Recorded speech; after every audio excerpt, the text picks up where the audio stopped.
কৃষিকাজের নতুন উদ্ভাবন, নিজের হাতে বানালাম ধান ও চাল উড়ানো মেশিন। মেশিনটি তৈরি করতে একটি ড্রাম, একটি ফ্যান ও একটি গামলা লাগবে। এরপর ড্রামটির নিচ থেকে কেটে নিতে হবে। ধান মাড়াইয়ের পরে সব থেকে ঝামেলার কাজ হয়েছে ধান থেকে খোসাটাকে আলাদা করা। এরপরে গামলাটিকে একটি দাগ দিয়ে নির্দিষ্ট মাপে কেটে নিন। এই মেশিনটি ঘরোয়া কিছু উপকরণ দিয়ে তৈরি করা হয়েছে। এই মেশিনটি দিয়ে একদিনে একজনই 50 মণ ধান উড়াতে পারবেন। গামলাটি কাটা হয়ে গেলে এই লোহার পাতটিকে নির্দিষ্ট স্থানে বসানোর জন্য দুটি ছিদ্র করে নেব। এরপরে গামলাটিকে ড্রামটির উপরে বসিয়ে একটি দাগ দিয়ে সেখান থেকে কেটে নেব।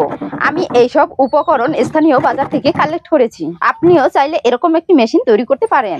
কম খরচে নিজের প্রয়োজন মেটাতে এরকম উদ্ভাবন কৃষি ভবিষ্যৎ বদলে দিতে পারে। এটি কৃষকদের জন্য খুবই উপকারী। এটি দিয়ে খুব সহজে এবং কম সময়ের মধ্যে ধান ও চাল পরিষ্কার করা সম্ভব। মেশিনটি বিদ্যুৎ বা ব্যাটারিতেও চলে, চাইলে সোলার প্যানেলেও ব্যবহার করা যাবে।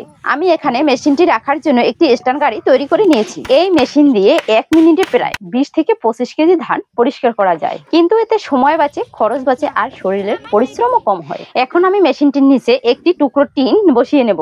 এরপরে ফ্যানটিকে সেট করতে হবে। গ্রামের মানুষেরা ধান উড়ানোর জন্য দিনের পর দিন অপেক্ষা করেন। এই মেশিনটি তৈরি করে নিলে আর অপেক্ষা করতেই হবে না। এই দেখুন, ধান দেওয়ার সঙ্গে সঙ্গেই ধানগুলো আলাদা হয়ে যাচ্ছে এবং পিঠাগুলো উড়ে যাচ্ছে। একইভাবে চালও উড়িয়ে নিতে পারবেন। ভিডিওটি ভালো লাগলে লাইক, কমেন্ট এবং শেয়ার দিবেন। সবাইকে ধন্যবাদ।